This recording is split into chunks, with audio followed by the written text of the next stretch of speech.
Hello dear students, this is Sohel sir, your social science teacher. Today I am going to start the second chapter of history, the establishment of British Empire in India. Lecture number 2. Students, in the previous classes I was taught you how the people of India were not happy with the British rule. पिछले lecture में यानी कि पिछले video में मैंने आपको बताया था कि किस तरह आम जनता आम लोग ब्रिटिश शासन में खुश नहीं थे, चाहे वो किसान हो, चाहे वो सोल्जर्स हो, चाहे वो मिडिल क्लास आप फैमिली हो, या फिर जितने भी व्यापारी हों, बिजनेसमैन, ये सब खुश नहीं थे ब्रिटिश के शासन में. In this video, I will explain how British Company stabilized the British Empire and ruled it. इस वीडियो में हम पढ़ेंगे कि किस तरह ब्रिटिश कंपनी जो है भारत में अपने साम्राज्य को बढ़ाई और कैसे इस देश में इतने सालों तक शासन किया. तो स्टेप बाय स्टेप इस वीडियो में हम आपको पूरा जानकारी देंगे. Okay students, are you ready? Let's start. Students, look at the picture very carefully. इस पिक्चर को आप जरा गौर से देखिए. इस पिक्चर में ये दिखा रहा है कि ब्रिटिश जो है यहाँ के रूलर से किस तरह परमिशन मांगते हैं. तो बड़े क्लियरली इसको देखिएगा कि परमिशन मांग रहे हैं. और ये क्या सर्कमस्टांसेस आगे हुए कि यही परमिशन मांगने वाले ब्रिटिश ईस्ट इंडिया कंपनी यहाँ के रूलर हो गए, यानी कि यहाँ शासन करने लगे, रूल करने लगे इस कंट्री पर. जो कि पहले परमिशन मांग रहे थे, अब यहाँ रूलर हो गए. तो इस चैप्टर में, इस टॉपिक में हम खास करके इसके ही बारे में पूरे पढ़ेंगे. Okay, let's start. Now students, look at the picture very carefully.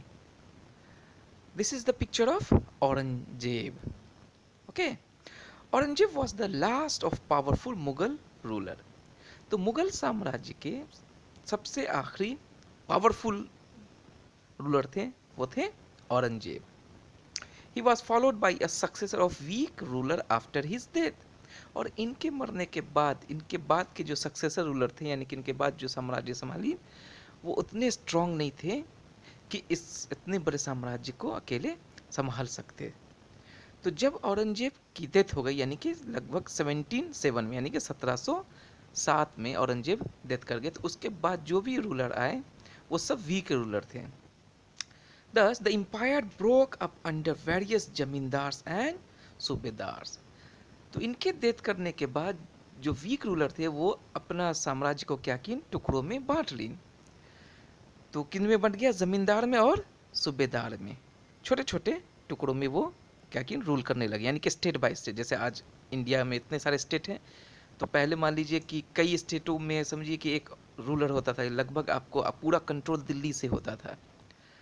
उसके बाद क्या हुआ, ये धीरे धीरे टुकड़ों में यानी कि स्टेटों में डिवाइड हो गया, जिसके कारण क्या वो इतने पावरफुल रूलर नहीं रहे. और इसी का फ़ायदा उठाते हैं ब्रिटिश, जिसको हम आगे फिर समझेंगे. Okay, after the death of Aurangzeb, Mughal dynasty was divided into own small kingdoms.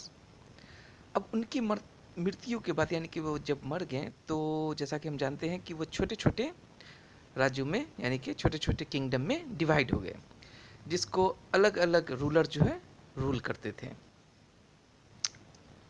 अब छोटे छोटे राज्य को रूल करने वाले किंग कौन थे? As for examples, Maharaja Ranjit Singh, he is the ruler of Punjab. Murshid Quli Khan, Nawab of Bengal. Tipu Sultan, ruler of Mysore. ये तीनों क्या करते थे? अपने छोटे छोटे राज्य बना करके रूल करना शुरू कर दी.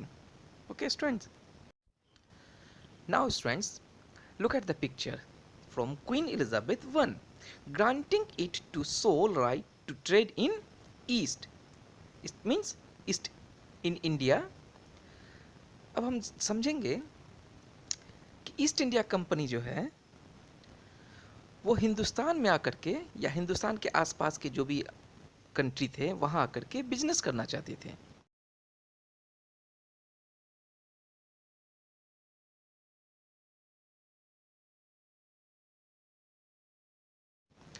तो बिजनेस करने के लिए उनको परमिशन चाहिए था। अब परमिशन देते कौन? तो क्वीन एलिजाबेथ। तो इसीलिए चार्टर को ब्रैकेट में जो लिखा गया है रिटन ग्रांट। तो इन्होंने सबसे पहले क्वीन एलिजाबेथ से परमिशन मांगी कि हमें परमिशन दीजिए इंडिया और इंडिया के आसपास के कंट्री में व्यापार करने के लिए। अब उस दौर में यूरोप में सबसे ज़्यादा डिमांड हुआ करता था किसका? स्पाइस हो गया, सिल्क हो गया, कॉटन हो गया, इन सब का डिमांड जो है यूरोप के कंट्री में बहुत ज़्यादा था। तो वो हिंदुस्तान से हर हाल में चाहते थे कि बिजनेस करें और उसके लिए परमिशन चाहिए।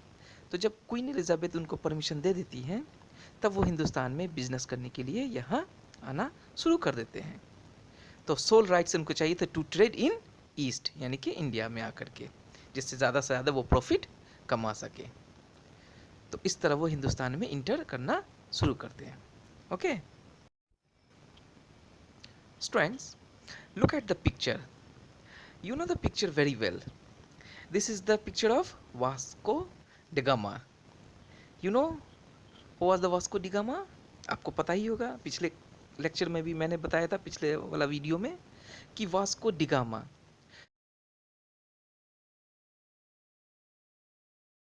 The Portuguese were the first group of European trader to reach India in 1498.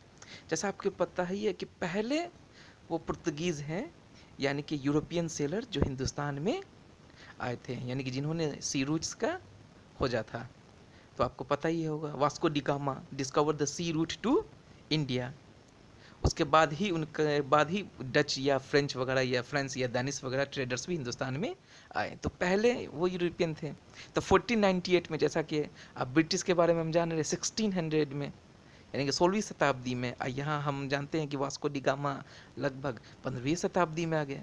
तो अब आया पिछले टॉपिक से जो कंपिटिटर होंगे, तो जाहिर सी बात है ईस्ट इंडिया कंपनी पहली तो नहीं थी, इससे पहले भी कंपनियां सब थी, जिसमें डच भी थे, पुर्तगीज़ भी थे, फ्रेंच भी थे। तो जैसा ईस्ट इंडिया कंपनी समझ रही थी कि हिंदुस्तान में कोई उसका कंपिटिटर नहीं होगा, ऐसा नहीं था, क्योंकि पहले सी रूट्स का खोजने वाले वास्को डी गामा थे, जो हिंदुस्तान में 1498 में कालीकट में पहुंचे थे। कालीकट यानी कि अभी वो केरल के नाम से जानते हैं हम उसको। ओके स्टूडेंट्स, और डच हिंदुस्तान में लगभग आते हैं 1595 में और फ्रेंच 1664, यानी कि ये तीनों जो है बड़े यूरोपियन ट्रेडर ऑलरेडी पहले से थे ही, और उसमें अब आते हैं 16 सेंचुरी में ईस्ट इंडिया कंपनी। तो पहले से ही उनका कंपिटिटर हिंदुस्तान में था। Almost all of them were interested in the types of goods, cotton, silk, spice, cloves, cardamom, pepper. बहुत सारे पहले से भी जो यूरोपियन कंट्री थे उन सब का भी डिमांड यही चीज़ था, सेम यही चीज़ को वो अपने अपने देशों में जाकर के बेच करके ज़्यादा से ज़्यादा प्रॉफिट कमाना चाहते थे। ओके स्टूडेंट्स, अब आगे समझते हैं। Students, look at the picture. What did company do then? In order to safeguard their interest, each and every trading company entered into trade war.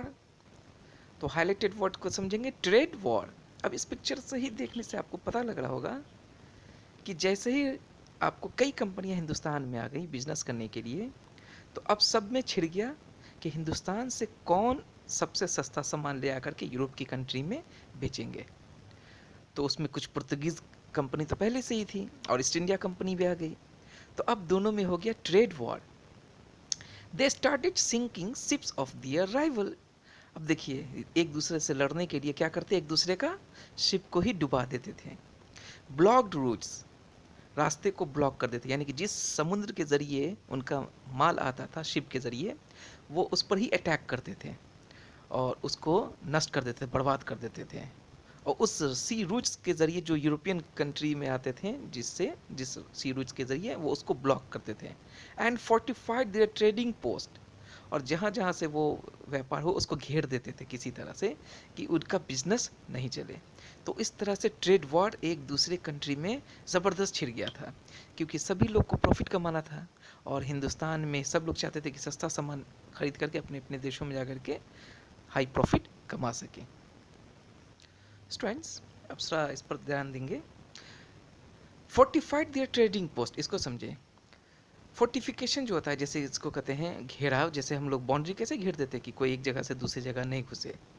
तो जब राइवलरी स्टार्ट हो गया था अदर कंट्री में, तो यूरोपियन कंट्री हो या east India company क्या करती, वो उस जगह उस पोस्ट को ही वॉल के ज़रिए यानी कि दीवार के ज़रिए घेर देती कि वो इस पार से उस पार यानी कि बिजनेस नहीं कर सके।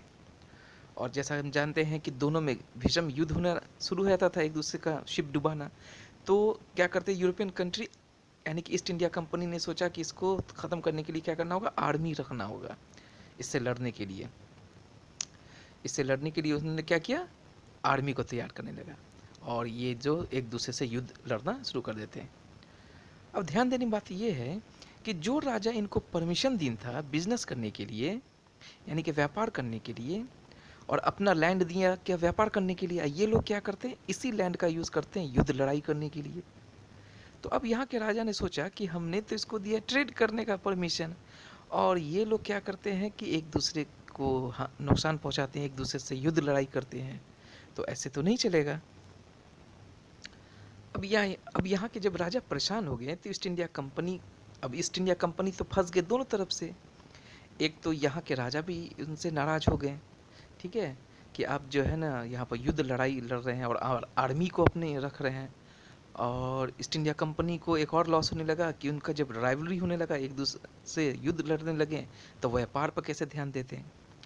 लेकिन इन सब में एक चीज़ अच्छी भी हुआ, वो था कि ईस्ट इंडिया कंपनी जो है वो अब स्टार्ट हो गया, ट्रेड शुरू कर दिया कहाँ, बंगाल से। अब वो बंगाल में शिफ्ट होने लगे, बंगाल में उसका कंपनी सेटअप होने लगता है। अब उसको देखेंगे आगे।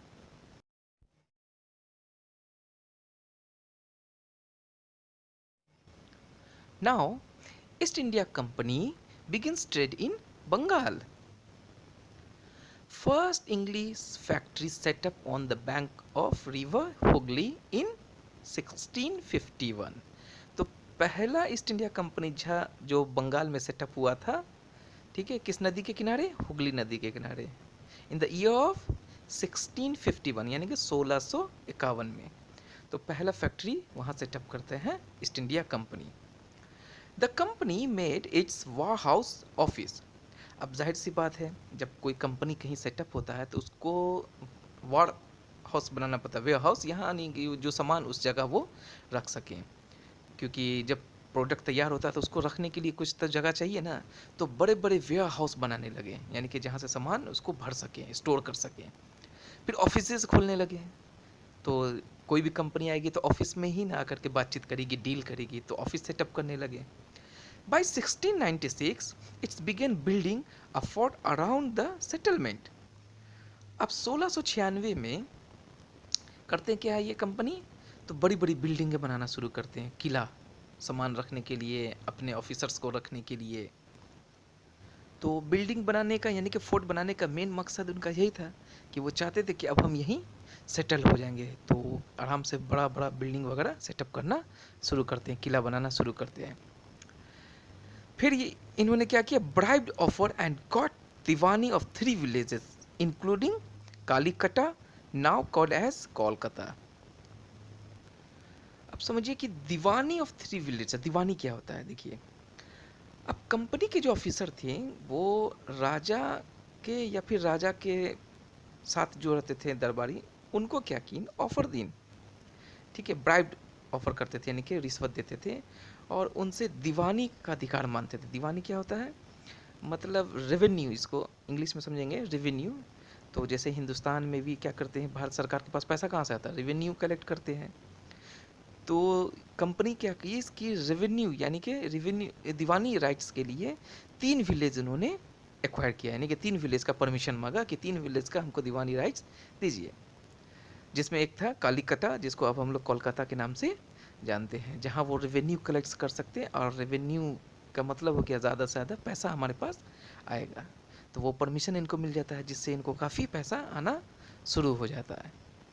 Okay, the company got a farman. a royal order from Emperor Aurangzeb to grant company the right to trade duty free. अब देखिए पिक्चर को गौर से, तो इसमें एक हाईलाइटेड वर्ड देखेंगे, फरमान है। फरमान क्या होता है? तो एक रॉयल ऑर्डर यानी कि शाही, ठीक है, आदेश जिसको कहते हैं। तो ईस्ट इंडिया कंपनी ने क्या किया कि औरंगजेब से, ठीक है, जिस ज़माने में औरंगजेब जब जिंदा थे, तो उनसे एक क्या फरमान निकलवाइन था कि कंपनी कोई अगर बिजनेस करेगी तो, गौर कीजिएगा इस बात पर, कंपनी अगर बिजनेस करेगी तो ड्यूटी फ्री कर दीजिए। तो रॉयल ऑर्डर था, तो कम यानी कि उस औरंगजेब ने क्या किया कि जो भी ईस्ट इंडिया कंपनी का सामान दूसरे जगह जाता तो वो ड्यूटी फ्री होता, यानी कि उसमें कोई इनको टैक्सेस वगैरह नहीं देने थे। लेकिन हुआ क्या कि कंपनी के आड़ में उसके जो ऑफिसर थे वो और भी बहुत सारे सामान को एक जगह से दूसरी जगह भेजने लगे, जिससे हुआ क्या कि रेवेन्यू लॉसेस होने लगे। तो जब इसके बारे में पता चला राजाओं को, तो राजा इस पर ऑब्जेक्शन लगाते हैं, यानी कि इसके खिलाफ बोलना शुरू कर देते हैं कि आपको जिस चीज़ का परमिशन मिला था ड्यूटी फ्री, आप सिर्फ उसी को भेज सकते हैं। अगर इसी तरह हर चीज़ को आप यहाँ से दूसरे कंट्री भेज देंगे विदाउट रेवेन्यू कलेक्ट, तो इससे हमारे यहाँ बहुत ज़्यादा लॉसेस होना शुरू हो जाएगा। क्योंकि राजा महाराजाओं को जानते हैं, रेवेन्यू से ही उनका शाही घर चलता है, शाही ठाट बाट जिसको कहते हैं, या पूरे राज्य को चलाते हैं। तो रेवेन्यू जनरेट करते हैं। जिस तरह भारत सरकार को भी अगर रेवेन्यू कलेक्ट नहीं होगा तो गवर्नमेंट ही नहीं चल पाएगा। अब औरंगजेब के मरने के बाद भी ईस्ट इंडिया कंपनी क्या करती है, इसी फरमान का आगे तक यूज़ करती है।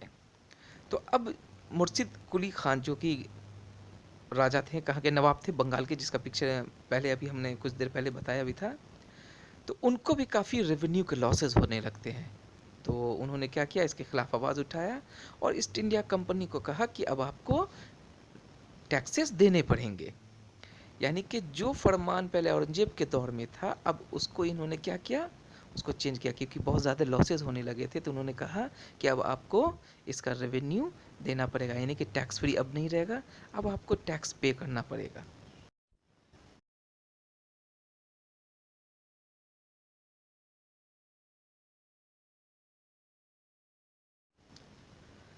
How trade led to battle.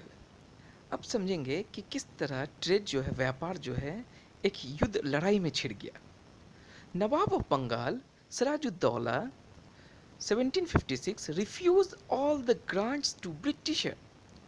अब देखिएगा, जब से लॉसेस होने लगे काफ़ी रेवेन्यू के, तो 1756 में जो कि वहाँ के उस वक्त के जो बंगाल के जवान नवाब थे सिराजुद्दौला, उन्होंने ब्रिटिश से साफ इनकार कर दिया कि अब आपको कोई भी चीज़ जो है वो टैक्स फ्री नहीं होगा, माने कि अब हर चीज़ पर आपको टैक्सेस देने पड़ेंगे, क्योंकि उनको काफ़ी रेवेन्यू का लॉसेस होने लगे थे।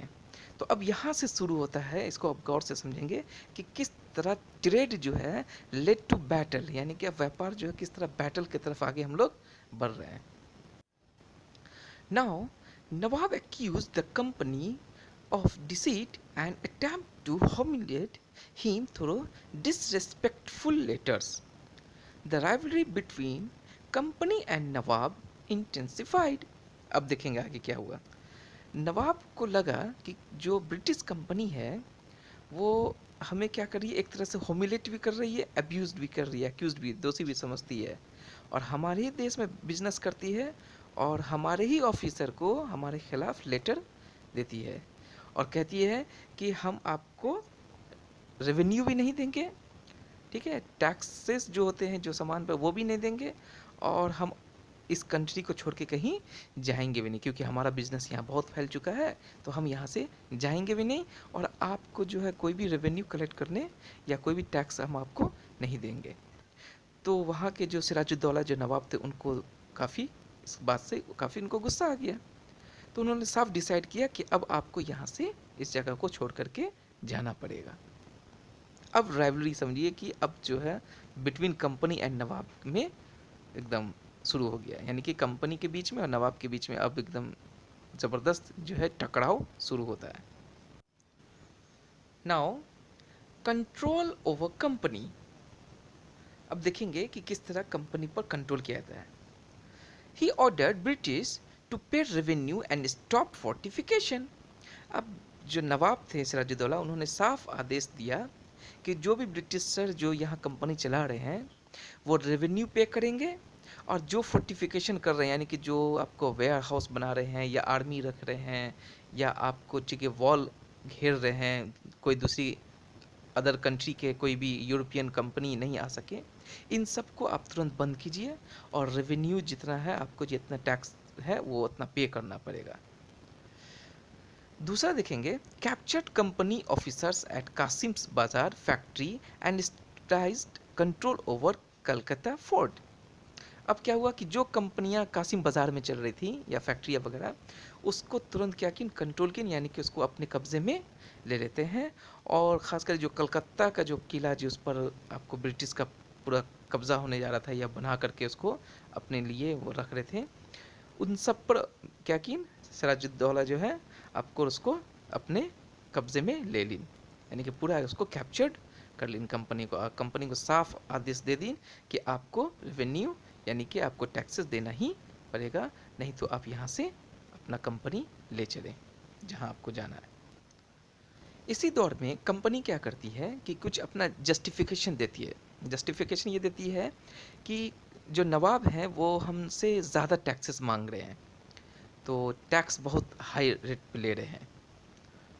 कंपनी का ये भी मानना था कि वो चाहते थे कि फोर्टिफिकेशन को जो है नवाब जो है नहीं रोकें, यानी कि कंपनी चाहती थी कि हम यहाँ फोर्टिफिकेशन करें, यानी कि वेयर हाउस बनाएं, पोर्ट बनाएं, ठीक है, फोर्ट यानी कि किला वगैरह बनाएं जहाँ हम अपने आर्मी को सेटअप कर सकें, क्योंकि इतने बड़ा बिजनेस है, उसको बिजनेस को एक्सपैंड करने के लिए, उसको बढ़ाने के लिए हमको आर्मी की ज़रूरत पड़ेगी, हमको वेयर हाउस की ज़रूरत पड़ेगी, ठीक है। तो इन सब का परमिशन हमको दिया जाए, लेकिन इसके खिलाफ थे सिराजुद्दौला, वो नहीं चाहते थे कि ये सब चीज़ होता रहे। लेकिन ये सब चीज़ करने के लिए नवाब सख्त इसके खिलाफ थे, यानी कि मना कर दिया था। उनकी कई कंपनियों पर उन्होंने पहले अब से कैप्चर भी कर लिया था। तो अब ब्रिटिश करते क्या, अब देखेंगे कि आगे क्या होता है। Okay students, in the third lecture I will explain the war between the Nawab of Bengal and the East India Company. This is called Battle of Plassey and Battle of Buxar. तीसरे lecture में हम आपको बताएंगे कि किस तरह war छिड़ता है नवाब of Bengal और ईस्ट इंडिया कंपनी के बीच में, जिसको हम battle of Plassey and battle of Buxar के नाम से जानते हैं। Okay students, stay tune. Thank you.